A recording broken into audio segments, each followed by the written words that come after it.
Boa tarde a todos. É uma grande alegria para mim, né, estar aqui nessa tarde, dividindo um pouquinho com vocês. Nós vamos ter um bate-papo aqui hoje sobre Bíblia, né?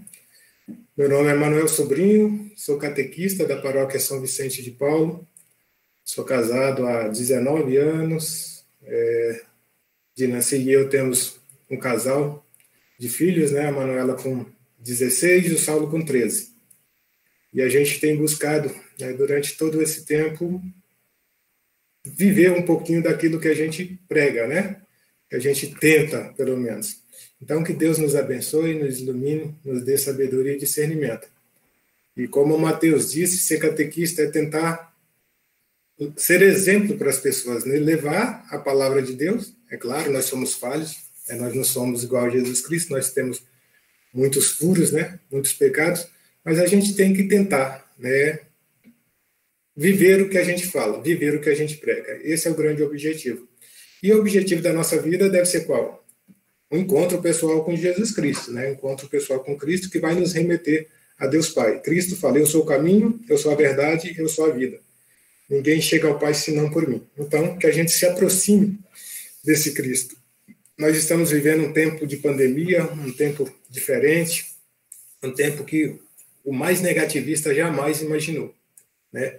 E é um tempo que exige de nós muita fé, muita oração. Se você está rezando um Pai Nosso, reze 2. Se está rezando uma Ave Maria, reze 2. Um terço, reze 2. Um rosário, reze 2. É isso que a gente está precisando nesse momento. Só vamos superar essa dificuldade se a gente se aproximar de Cristo. E o que vai nos aproximar de Cristo é essa oração, a vivência dos sacramentos. Então, que Deus nos abençoe a todos. Tá bom? Então, nós vamos falar um pouquinho hoje sobre a Bíblia, né? A princípio, a Bíblia é um livro difícil. É um livro difícil, né? Porque ele é antigo, foi escrito por pessoas orientais, né, que têm uma mentalidade bem diferente da nossa, né, ou daquela época da greco-romana, da qual nós somos descendentes, né? E diversos foram os escritores da Bíblia, né? Então, isso tudo traz uma certa dificuldade para a gente, né? O tempo, a origem e a diversidade cultural, né? A Bíblia, ela remonta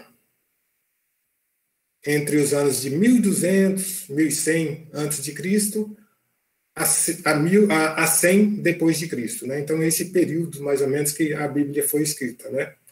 E ela foi escrita em algumas línguas inexistentes, né? Hoje em dia, né? Então, isso também dificulta um pouquinho, né? Para a gente compreender, pois tem palavras que a gente não encontra a tradução hoje, né? Mas, enfim, esses são alguns detalhes, né, que a gente tem que observar quando a gente for fazer a leitura da Bíblia, a oração da Bíblia, né? A Bíblia não é um livro que você pega, né, como se fosse um romance, que você pega e começa a ler do início ao fim, né? Primeiro, você tem que pedir para que o Espírito Santo de Deus te dê o discernimento, te ilumine para que você possa, né, para que a compreensão venha do próprio Espírito de Deus, porque se for do nosso entendimento mesmo, a gente vai incorrer em alguns erros, né?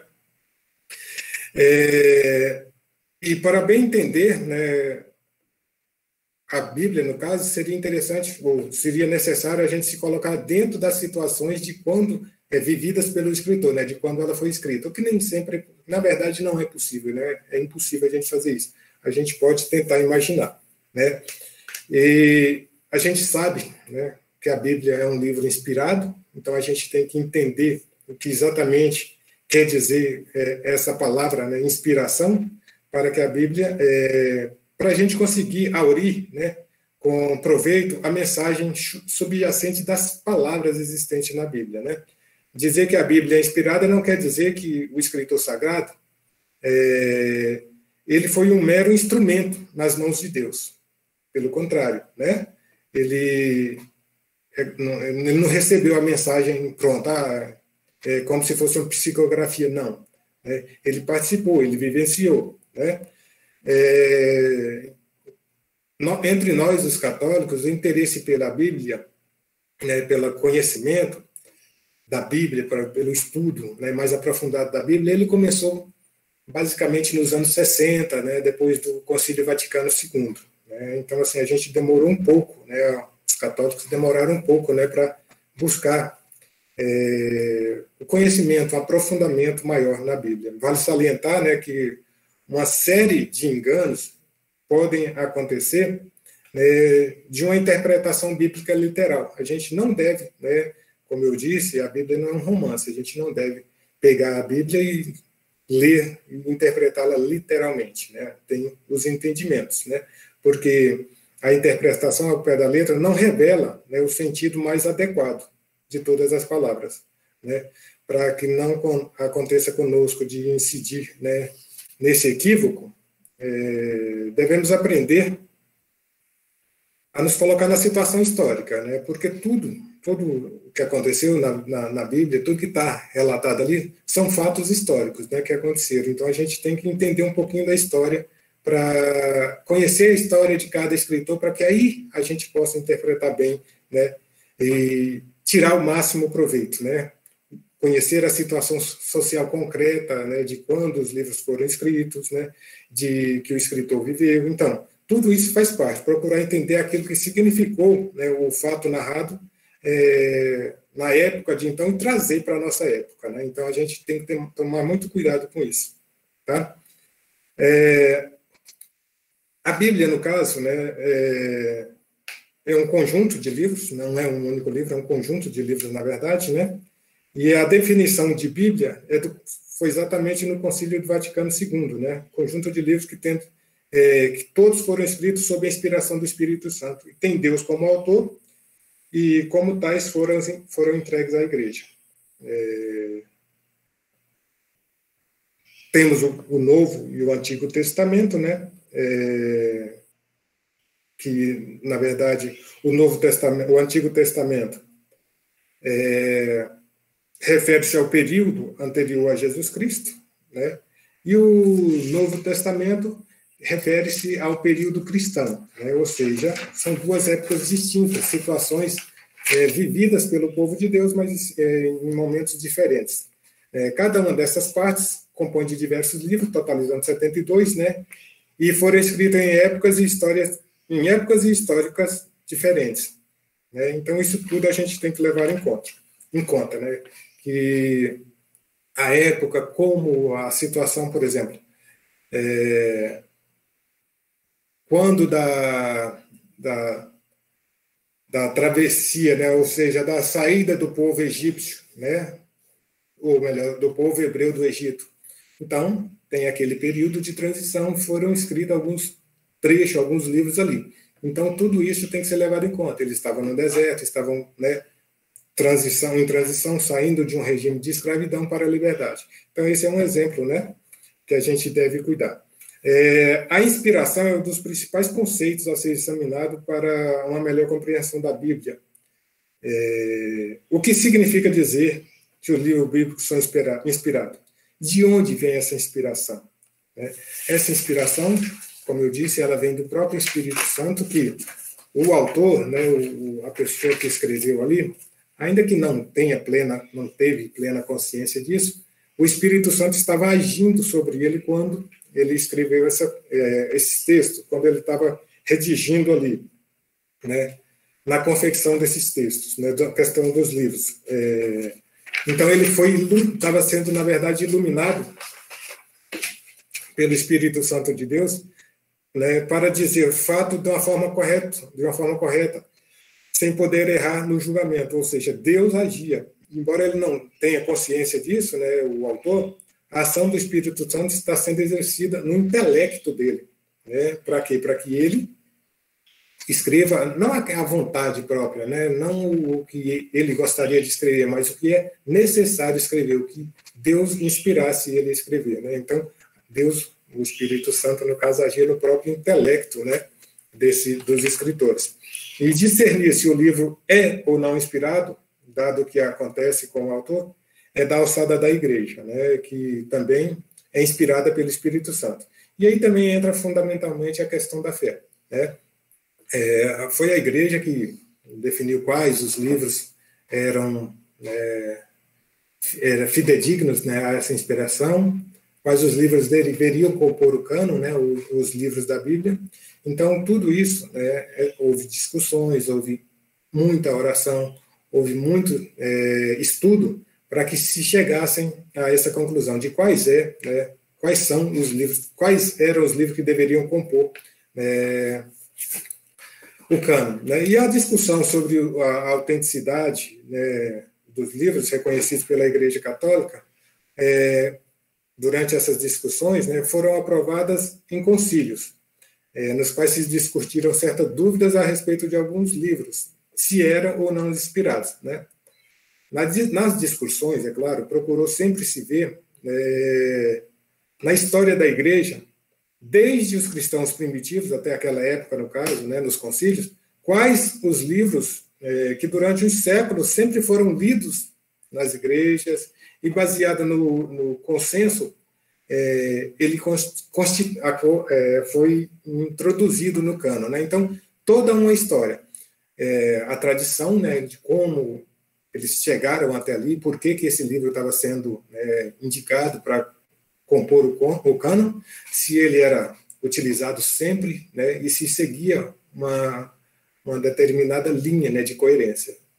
O livro passando por esse crivo, eles entraram. Né? E aí a gente tem a nossa Bíblia tal qual foi definido pelo cânon. Né?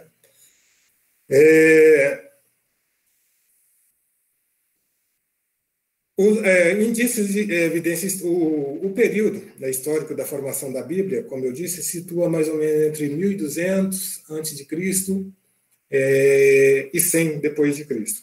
Provavelmente a mais antiga escrita da Bíblia seja o Canto de Débora, que está no livro dos Juízes. Esse trecho, né, ele foi encontrado, né, quando os hebreus chegaram a Canaã. Quando os hebreus saíram, né, de Israel e que entraram na Terra Prometida, digamos assim, já havia indícios, né, de que a escrita existia ali, de uma forma ainda primitiva, mas já existia alguns documentos escritos, né, e que essa atividade de escrituração, digamos assim, teve uma continuidade. Né, e assim, já existia o alfabeto fenício, né, por exemplo, do qual derivou-se o hebraico, né, que é uma das línguas que foram escritas a Bíblia, então já existia. No século XIV a.C., o povo hebreu chegou ali naquela região por volta do século XIII, então já existia a escrita. Né? Existem vários documentos antigos, que datam desse período, que dá a veracidade, né, desses documentos, ou seja, que atestam que a Bíblia foi escrita mais ou menos por esse tempo. Eu posso citar um, por exemplo, um antigo o sarcófago do rei Airã, né, que contém uma inscrição e foi encontrado no século XIV ou XV a.C., na cidade de Biblos. Né? Então, assim, tem vários documentos, poderia citar vários outros, mas vai demandar um monte de tempo, acho que não é necessário. Né? Então, assim, a tradição da escrita, a parte mais antiga da Bíblia remete a mais ou menos entre 1100, por volta do ano de 1100 a.C., né? Quando a escrita ainda não estava bem definida, não. Né? E todas essas histórias, tudo aquilo que está na Bíblia, na verdade, né, viveu uma sequência. Antes da escrita tinha a versão oral. Né? Então, a Bíblia tem muito disso. Ela, a partir daquilo que acontecia, a partir daquilo que o povo vivia, a partir do relato, né, das pessoas, foram compondo. Né? Essa é a tradição da igreja. Né? E essa tradição, né, oral, ela, juntamente com a tradição escrita, né, que permitiu, digamos assim, permitiu a constituição, a formação da Bíblia que temos hoje. Tá bom? A parte mais antiga da Bíblia remonta justamente desse tempo, quando a escrita ainda não estava muito definida, né? Desde esse tempo já fora criando uma tradição que existia oralmente, e era transmitida, a tradição oral era transmitida aos mais novos, né, pelos mais velhos, nas reuniões que havia no santuário. Então, todas as reuniões era transmitido as histórias, né, do povo de Deus, e era transmitido de forma oral. E por esse tempo só eram relatados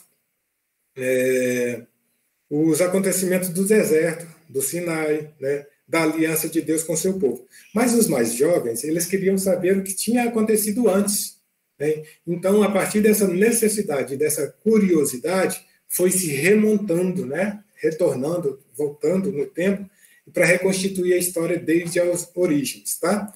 Então, começou mas nesse período e foi remontando toda a existência, todo em função da curiosidade, né, foi remontando, trazendo, né, a veracidade e as histórias hoje que a gente conhece nas Bíblias, né, na Bíblia, e que faz parte do nosso dia a dia, né? O Pentateuco, por exemplo, ele foi, né, os 5 primeiros livros da Bíblia, ele foi escrito por volta de 398 a.C., né? A partir do momento que o povo hebreu, né, entrou em Canaã, a partir de Josué, a tradição continua oral e ela só foi escrita aproximadamente 550 a.C., tá?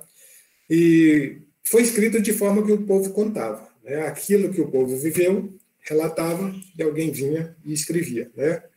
Depois de muita conversa, de muita averiguação, de muita aferição da verdade daquilo, era compilado. Tá? Então, esses fatos eles foram narrados e o escritor vai, né, baseado nessa tradição, ele vai e escreve. Né? Uns fatos foram baseados na tradição e alguns outros fatos foram baseados em documentos, de arquivos, porque os reis, né, depois da entrada na terra, no Canaã, os reis eles já tinham escritores. Então, esses escritores, né, registravam fatos, registravam os acontecimentos. Então, passaram a ser documentos que mais adiante foram usados, né, para fazerem parte desse relato que é a nossa Bíblia. Tá? Durante muito tempo, os profetas foram os orientadores do povo de Deus, né? Então, os livros proféticos, eles resumem assim, os ensinamentos. E a sua maioria foram escritos só mais tarde, e não pelos profetas, mas por seus seguidores. Né? Somente por volta, mais ou menos, do ano 200 a.C., é que foram redigidos os livros proféticos. Os livros sapienciais, né, aqueles de sabedoria, entre outros, né, eles foram resultado de um estilo literário que esteve em moda durante muito tempo, na época posterior ao exílio, né, ao exílio do povo de Deus. São muitas são as reflexões humanísticas, né? Eles fazem a reflexão do que está acontecendo ali e acabam escrevendo no livro, né? Uma forma de reflexão. Passados os profetas, seguiram os sábios, né, que raciocinavam sobre as coisas da natureza, tirando delas os ensinamentos para a vida.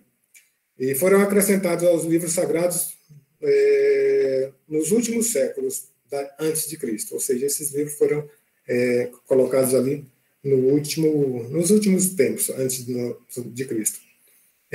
Sendo mais recentes os livros do Antigo Testamento. Né? A nova tradição da era cristã, ou seja, o Novo Testamento, ele não foi escrito com a finalidade de ser acrescentado à Bíblia, não. Tá? No tempo de Cristo e dos apóstolos, o livro sagrado era apenas o Antigo Testamento. O próprio Jesus Cristo se baseava, né, nos ensinamentos dele, né, que o Antigo Testamento dizia, para fazer as suas pregações, para as suas explicações, para viver o seu dia a dia ali. Né? Então, Jesus Cristo ele baseava as suas pregações no Antigo Testamento. E ele, o que ele mandou aos apóstolos, o que ele determinou aos apóstolos? Ele falou para pregar. Ele não falou em nenhum momento para escrever. Né? Mas foi quando a nova tradição oral foi se formando. Né? E após a morte de Cristo, os apóstolos saíram pregando, como a gente sabe, né? Mas acabou vindo a necessidade de congregar outras pessoas para o anúncio. visto que a quantidade de pessoas estavam crescendo. Então, eles viram a dificuldade, né, só eles, de dar prosseguimento a isso. Então, incorporaram novas pessoas. Então, começaram a escrever, né, porque para que seguisse, para que tivesse, né, uma doutrina escrita, então eles começaram a escrever. E com o advento com a entrada de pessoas diferentes, né, de outras línguas, além da escrita, teve que ter a tradução, as adequações. Então, tudo isso levou, né, ao que nós conhecemos, né, de Novo Testamento, ou seja, essas escritas, esses anúncios,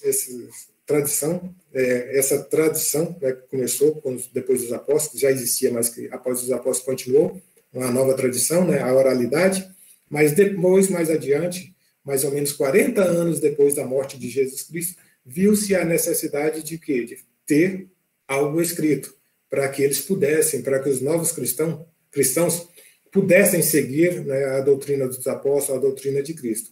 Então, por isso, né, a partir daí advém o Novo Testamento. E após a morte de Cristo, né, por eles terem saído pregando e agregando muito mais pessoas, né? E no Novo Testamento, nos Evangelhos, enfim, a gente não tem todo, né, o Novo Testamento é a vida de Cristo, né, os relatos da pregação de Jesus Cristo e os apóstolos, né, a pregação, a vida dos apóstolos ali. Mas nem todos os fatos, é claro, foram narrados ali nos Evangelhos, né? Não está narrado tudo ali, até porque não caberia, né? Inclusive, a gente pode ver, né, no livro de João tem uma parte que diz o seguinte: muitas outras coisas Jesus fez que não foram escritas, está em João 21, 24. Exatamente, significa que só foram escritas as mensagens que teriam alguma utilidade, né, de acordo com a necessidade apresentada, o que precisava, né, que foram para algumas comunidades específicas que os evangelhos foram escritos, né? Por exemplo, o Evangelho de Marcos foi o primeiro a ser escrito. Ele data dos anos 60 a 70 depois de Cristo, né? O de São Lucas e Mateus, mais ou menos entre 70 e 80, e o de João, o Evangelho de João, data de mais ou menos 100 depois de Cristo, ou seja, somente depois, né, de uns 40 anos depois da morte de Cristo, é que começou a ser escritos. Antigamente se acreditava, antes acreditava que era Mateus que foi o primeiro evangelho escrito, quando na verdade não foi, tá? Marcos foi anterior a ele. A grande dificuldade durante o tempo anterior à escrita dos evangelhos, né, havia apenas a pregação dos apóstolos, ou seja, antes de ser escritos os evangelhos, havia apenas a pregação dos apóstolos, né? Recordando os fatos da vida de Jesus Cristo, relatos do dia a dia de Jesus Cristo, ou seja, aquilo que eles haviam, né, presenciado, aquilo que eram os acontecimentos mais importantes, e ele, como eu havia dito anteriormente, eles usavam. Em determinada situação, eles recordavam uma passagem com Jesus Cristo e utilizavam aquilo ali, né? E isso se dava em determinadas situações, em muitas situações. E a partir daí, com o advento da escrita, ou melhor, com a ideia ou a necessidade de se escrever, eles começaram a fazer esses relatos, escrever esses relatos, né? Por isso, os evangelhos que foram a pregação, né, escrita, digamos assim, se contradizem em alguns pontos. Até mesmo os sinóticos, né, eles têm algumas diferenças, né, pequenas, peculiares, mas que não altera a sua importância. É porque foram escritos para comunidades diferentes, para pessoas, para pontos diferentes, né? Então, como eu disse lá atrás, às vezes faz necessário a gente tentar se colocar, né, no momento, na história em que o escritor sagrado está. O momento, né, por exemplo, dos apóstolos, a gente tem que procurar entender para qual comunidade ele estava escrevendo e qual a necessidade, né? Porque os fatos eram recordados e aplicados conforme a necessidade se apresentavam, né? Por exemplo, no Sermão da Montanha, o livro de Lucas fala: bem-aventurados os pobres. o livro de Mateus já fala: bem-aventurados os pobres de espírito. A diferença consiste, né, no seguinte: Lucas deu um sentido social mais importante para as comunidades gregas para as quais ele escrevia. Então, ele escrevia para as comunidades gregas. Né? E ele deu uma amplitude social, ou seja, a dificuldade social que existia naquela época. Mas Mateus destinava-se às comunidades judias e queria combater uma doutrina dos judeus que tinham uma ideia falsa de pobreza. Para eles, o próprio fato de a pessoa ser pobre já lhe garantia a salvação, enquanto outra pessoa, pelo simples fato de ser rica, já estava condenada. Então, por causa disso que Mateus escreveu os pobres de espírito. Tá? Então, para dar essa diferença, né, o fato aconteceu, foi a mesma, né, se a gente buscar o teor, é a mesma coisa, mas só que ele quis enfatizar o quê? Porque havia uma doutrina que pensava que o fato da pessoa ser rica, ele estava condenado, e o fato da pessoa ser pobre, ele já estava salvo, o que não é verdade, não é assim que funciona, né? Então, ele quis colocar aquela pessoa que estava pobre de espírito, ou seja, aquela pessoa que não se deixava corromper pelas riquezas do mundo, né?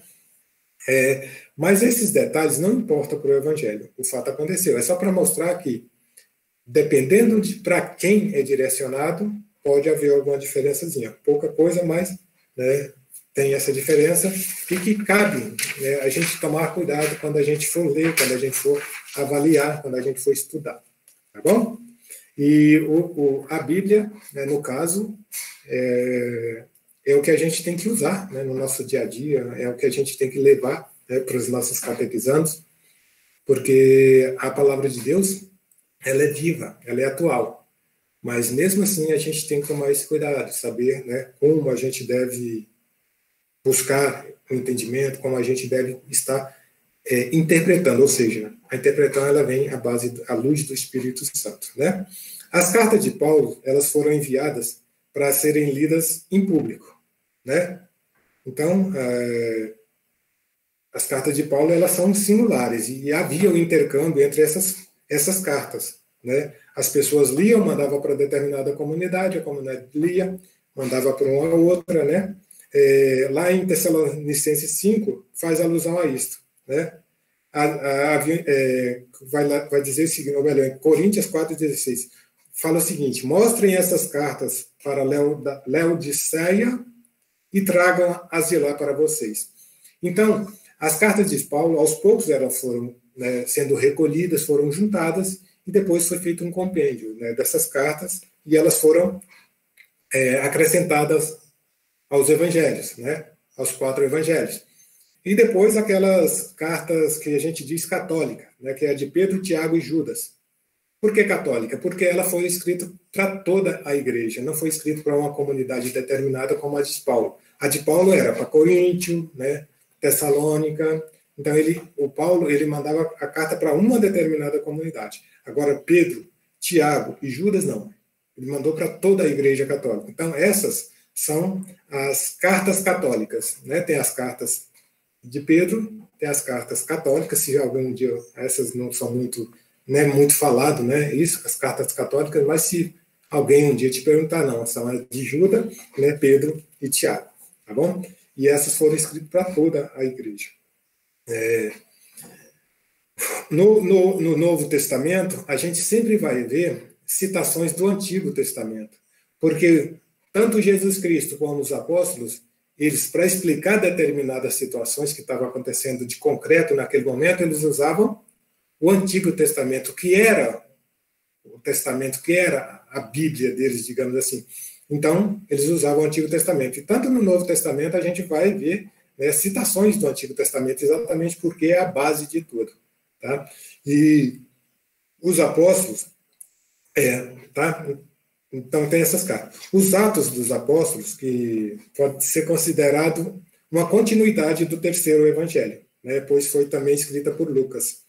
E é onde narra, né, a vida, a pregação, né, dos apóstolos, logo após a morte de Jesus Cristo. Então, narra a vida dos apóstolos ali, a sequência, logo após a morte de Jesus Cristo. Então, ele pode ser considerado uma extensão, né, do terceiro evangelho.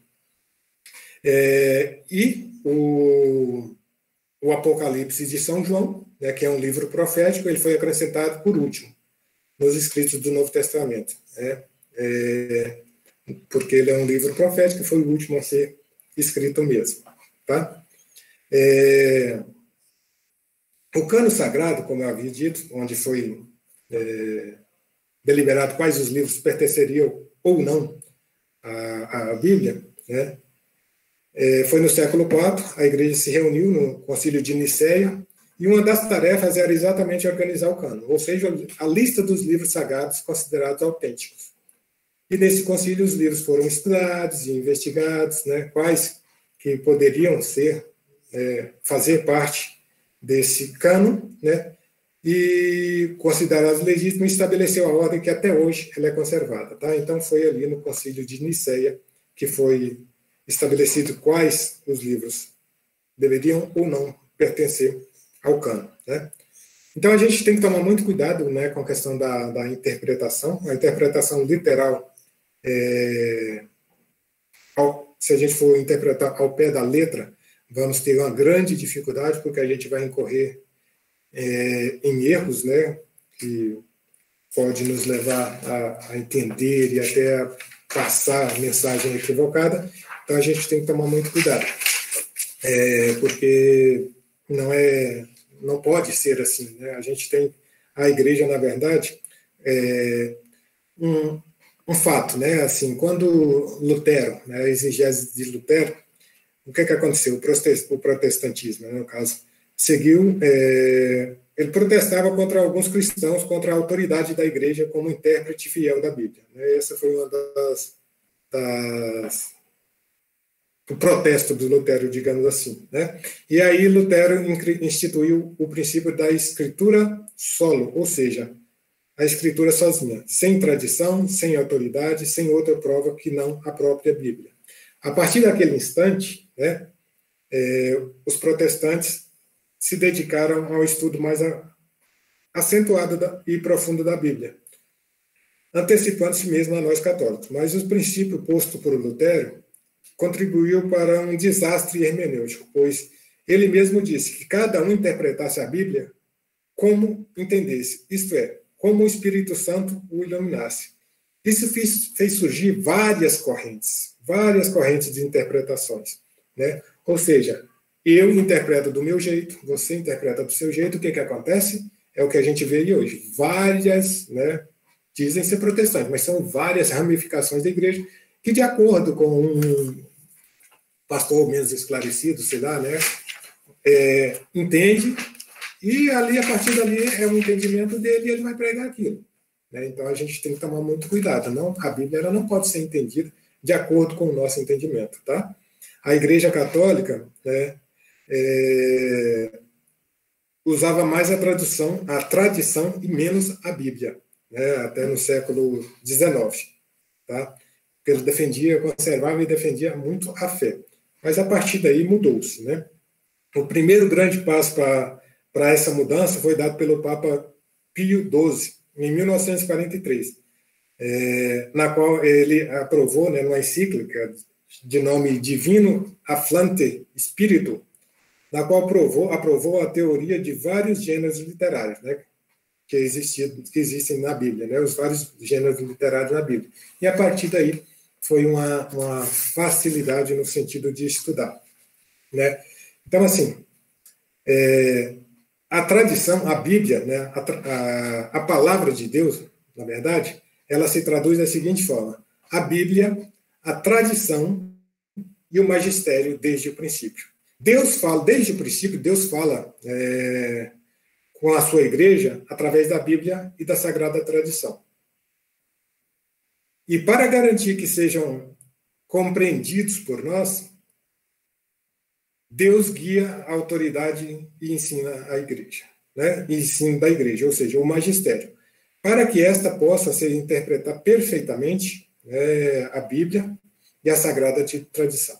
Eis a dádiva, né, que, digamos assim, a dádiva do magistério. Ou seja, a dádiva da infalibilidade, né? Ou seja, tradição, palavra, tradição né? A Bíblia, tradição e magistério. O magistério são o quê? São os bispos, né, que, sob a inspiração do Espírito Santo, vão avaliar, vão analisar, vão interpretar para nós a Bíblia. Esse é o magistério da igreja. Então, o tripé da Igreja Católica, né, fundamenta a nossa fé, é a Bíblia, a tradição e o magistério. Tá bom? Então, para que a gente possa entender, né, são dados necessários para que haja estabilidade da nossa igreja. Ou seja, a gente não pode interpretar do jeito que a gente quer. Já pensou se cada sacerdote chegasse e interpretasse de um jeito? Nós seríamos iguais aos protestantes. Eu vou dar um relato aqui, é um fato que aconteceu, eu posso falar porque eu vivenciei isso, né? É um fato real. Eu tenho um grande amigo, um amigo hoje não tão próximo, mas foi meu amigo por muito tempo, né? E ele é evangélico, de uma igreja tradicional aqui, em Planaltina, e ele, lá, a esposa dele, acho que nessa igreja, não podia, né, usar saia, ou não podia usar calça, um dos dois. Acho que era calça, não podia usar calça, mas a esposa dele queria usar calça. E aí o que ele fez? Ele discordava desse detalhe, né, desse ensinamento, desse fundamento lá da igreja dele, ele pegou e montou a própria igreja dele. Aí lá pode usar calça. Então, assim, tá errado, tá certo, não é essa a questão.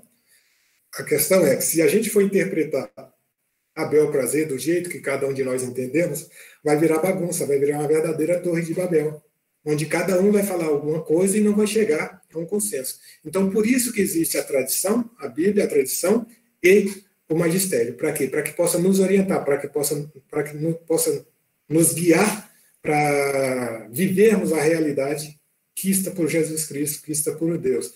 Porque Deus tem um grande projeto para cada um de nós. Todos nós fazemos parte desse projeto de Deus. E o viver a palavra, o entender a palavra e o levar a palavra faz parte. O próprio Jesus Cristo fala, ele manda, né? Ide para todo canto e pregai o evangelho. É obrigação nossa, a partir do momento em que nós somos batizados, levar esse evangelho. Mas para a gente levar, a gente tem que conhecer.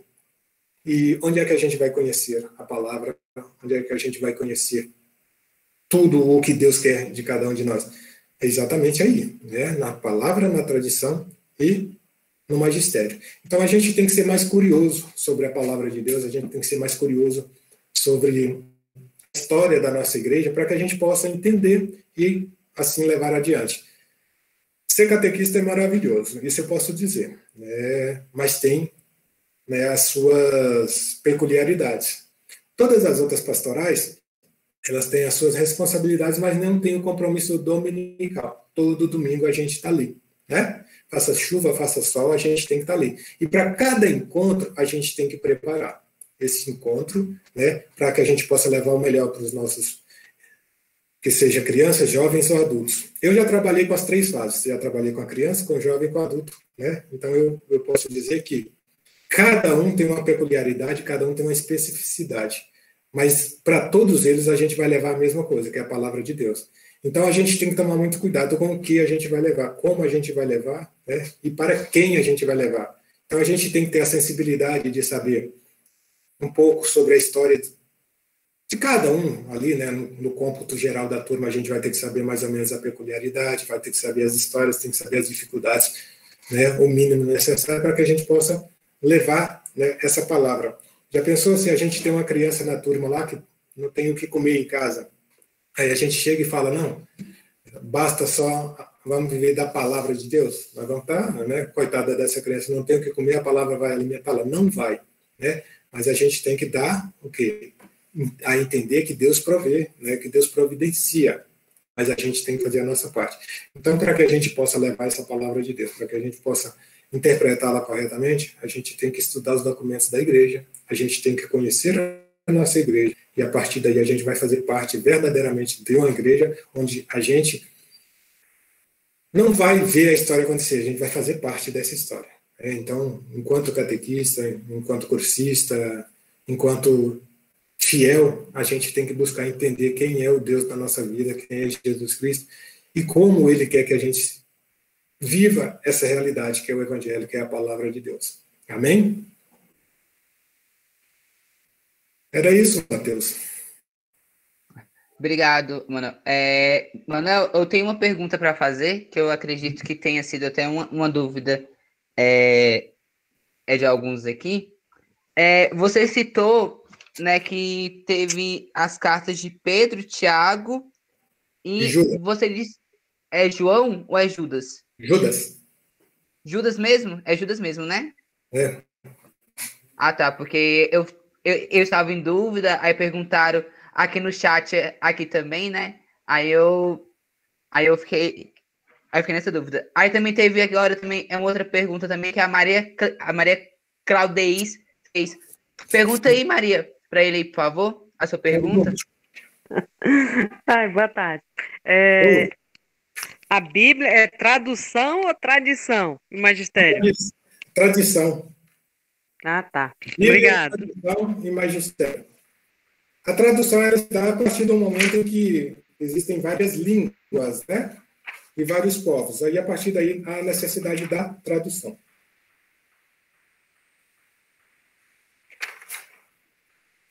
Então, obrigado, Manuel. Mais alguma pergunta que alguém queira fazer? Até agora. Pergunte alguém. Acredito que não, né? Ou tem? Tranquilo. Então, beleza. Então é isso, Manuel. Muito obrigado.